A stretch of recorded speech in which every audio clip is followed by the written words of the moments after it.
დაახლოებით 1 წლის წინ დავიწყე game development-ის შესწავლა. ვინც არ იცით, game development-ი ჩემი პროფესია არა, პროფესი თუ არა ამჟამად software engineer-ი, LinkedIn-ზე შეგიძლიათ ნახოთ ჩემი სამუშაო გამოცდილებები და ასევე უნარები. ხოლო 1 წელი გავიდა მას შემდეგ, რაც game development-ის შესწავლა დავიწყე პარალელურად და ვაქციე ხობა. Game dev-ში შემოსვლისას პროგრამირება ჩემთვის სირთულეს არ წარმოადგენდა, იმიტომ რომ ეს ჩემთვის რაღაც ახალი არ ყოფილა. მაგრამ ვიცით, რომ თამაშების შექმნაში მხოლოდ პროგრამირება არ არის, სხვა უამრავი დეტალია, დიზაინი, სინემაცია, music production-ი და კიდევ სხვა, რომლის სკილებიც მე არ მქონდა და დღემდე ვანვითარებ. მოდით წარსულში დავბრუნდეთ. Hey, მოგესალმებით ყველას, ეს არის არხი jortsoft-ი და როგორც ხედავთ, დაგიბრუნდით მორიგი ვიდეოთი.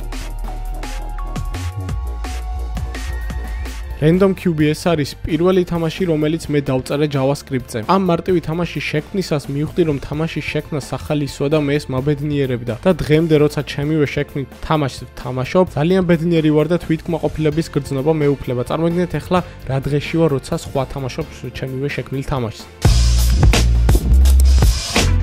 შემდეგ გადიოდა დრო, ჩემი პროგრამირების და კერძოდ JavaScript-ის სკილები უმჯობესდებოდა, მალევე დავიწყე ფრილანსერად მუშაობა და აღარ მქონდა დრო რომ თამაში დამეწერა. მაგრამ ფრილანსინგის დროსაც და როცა უკვე მუშაობა დავიწყე ერთ-ერთ კომპანიაში front-end developer-ად, ტასკების შესრულების დროს ყოველთვის ერთი სული მქონდა, როდის მორჩებოდი, რომ მივსულიყავი სახლში და რაიმე თამაში ან თამაშის კლონი დამეწერა. ჩემ და საბედნიეროდ ამ პერიოდში მე და შონია გადავეკვეთეთ ერთმანეთს Discord-ში და გამოვუცხადეთ ერთმანეთს game battle-ი. ვინც არ იცით, შონია მისი არხი ვიდეოს აღწერაშია. და Random Cube-ის შემდეგ მეორედ დავწერე თამაში Mad Rocket-ი, ისევ JavaScript-ზე, DOM-ში, რადგან მაგ დროს კანვასში მუშაობა არ ვიცოდი.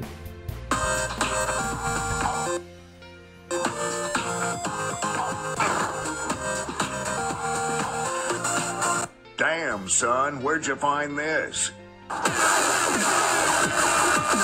ამ პერიოდში JavaScript-ის DOM-ის სკილები ყოველდღე უმჯობესდებოდა, რადგან როცა თამაშს DOM-ში აწყობ, შენი front-end სკილები ძალიან მაღალ level-ზე ადის, იმიტომ რომ თამაში არის ყველაზე რთული ინტერაქცია, რაც კი შეიძლება web-ში გააკეთო. და შემდეგ როცა ამას მივეჩვიე, სამსახურში მოცემული რთული ანიმაციური სლაიდერის ტასკი უკვე მარტივი საქმე იყო ჩემთვის. ვფიქრობ ამ ფაქტმა, რომ DOM-ში ვაწყობდი თამაშებს და არა კანვაში, დიდი გავლენა იქონა ჩემს front-end სკილებზე და საბოლოოდ კარიერულ წინსვლაზე. შემდეგ დავწერე Brick Breaker-ის კლონი თამაში და კიდევ სხვა რამოდენიმე თამაში, რომელიც GitHub-ზე მაქვს ატვირთული, Flappy Birds-ი, Catch-Apples და ასე შემდეგ. ასევე ყველაზე დიდი პროექტი, რომელსაც DOM-ში ვაწყობდი, იყო დიდგორის სტრატეგიული თამაში, რომელიც გარკვეული მიზეზების გამო ჩავარდა, მაგრამ დევლოგები ჯერ კიდევ შემორჩა არხზე. ხო, სწორედ ამ პერიოდიდან მე დავიწყე დევლოგების დადება, ეს დიდგორის დამსახურება, დევლოგების კონტენტი რომ შემოვიტანე არხზე, ამიტომ დიდი პატივისცემა ამ პროექტს. შემდეგ მივხვდი, რომ DOM-ში თამაშების კეთებას ვეღარ გავაგრძელებდი, რადგან DOM-ი კომპლექსურია და რთული თამაშის გაკეთება მანდ უკვე აღარ შეიძლება, რადგან ჭედავს და გარდა ამისა სხვა კიდევ უამრავი ხელის შემშლელი ფაქტორია. ამიტომ დრო იყო გადავსულიყავი კანვასზე, ანუ გრაფიკულ გამოსახულებებზე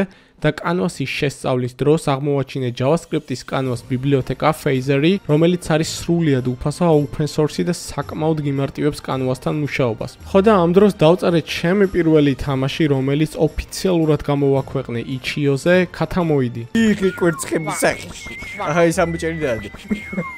ჩანა, ნუ კაცებს ამ შემთხვევაში jortsoft-ებს. არა, კვერცხებს ისვრის საშინლად. ამ თამაშს საკმაოდ პოზიტიური გამოხმაურება მოყვა, ასევე რამოდენიმე YouTuber-მა ჩაწერა gameplay. ამჟამად თამაშს აქვს დაახლოებით 15000 გადმოწერა. ასევე სტიკლმა გამიკეთა თამაშის სტიკერები და ნუ მოკლედ ჩემს ბედნიერებას საზღვარი არ ქონდა. ამ თამაშიდან რამოდენიმე თვეში დავწერე მეორე თამაში, რომელიც გამოვაქვეყნე დათვიშოთა, რომელმაც მართალია წინას მსგავსი შედეგი არ დადო, მაგრამ მე მაინც კმაყოფილი ვარ, სადღაც 3000 გადმოწერა აქვს ამ თამაშს ჯერჯერობით. შემდეგ მინდოდა რომ რაიმე უფრო დიდი შემექმნა და თან 3D. ამისთვის მივხვდი რომ აქ უკვე JavaScript-ზე გამიჭირდებოდა ნულიდან წერა და გადავწყვიტე გამოცნო Unity-ის game engine-ი. შემდეგ დავიწყე Unity-ის სწავლა პარალელურად C#-ის, ასევე შონიასთან კონსულტაციების გავლა, რადგან Unity ძალიან კარგად იცის, ის Unity-ში მეხმარებოდა და მე React-ში.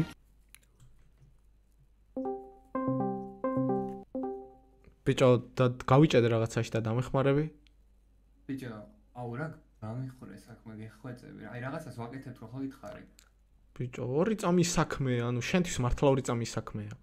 კაი, მიდი, გაგიზიარებ ეკას, please. აი, მიდი. აი, ნახე rotate ფუნქცია გავაკეთე და პროსტა რაღაც რადიანი თუ რაღაც ჭირდა. ხო, ხდები JavaScript-ზე გავაკეთე, მაგრამ ეს C# და gay პროგრამირებისანები არ მესმის და რა არის ბიჭო gay პროგრამირება? JavaScript-სავით ახლა კაი, მაპატია, კაი. ანუ ნახე, აი ამ ანალოგზე მინდა რომ player-ი დამყვებოდეს rotate-ით რა, ანუ რო ტრიალდებოდეს. მაინც დაყვებოდეს თუ ტრიალდებოდეს ხა? ტრიალდებოდეს. ანუ საითაც მეტრიალებებით რა იყუროს? კი, აი ეგ მინდა. მე რას ვერ აკეთებ? და როცა მივხვდი რომ მზად ვიყავი თამაშის გასაკეთებლად, გავაკეთე ჩემი შემდეგი თამაში შეშლი ჯონი vs zombies.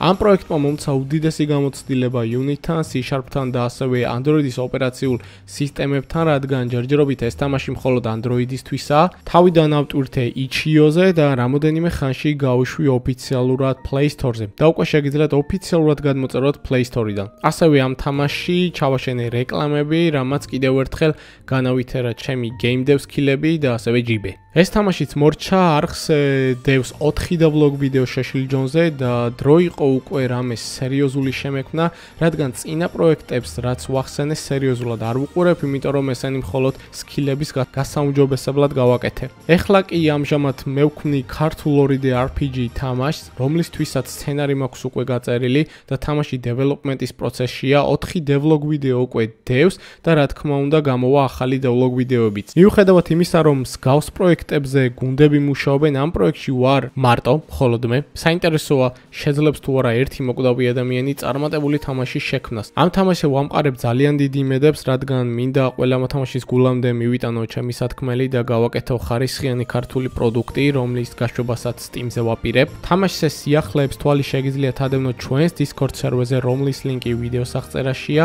თუ მოგეწონა არხი, გამოიწერე და დალაიქე ვიდეო, რისთვისაც ძალიან მადლობელი ვიქნები. ჩვენ კიდე შევხვდებით მომავალ ვიდეოში.